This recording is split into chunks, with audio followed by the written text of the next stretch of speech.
Hi. Thank you for tuning in again. I'm Joyce. Rejoice in Him. I'm glad that you've tuned in. I would like to pray with you.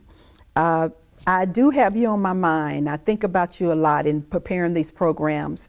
But again, over in Ephesians chapter 3, verse 17, it says that Christ may dwell in your heart by faith, that you being rooted and grounded in love. And Father, I pray right now in Jesus' name, your love. I pray that your love is seen, that your love is felt over the listeners of this program, the partners of this program.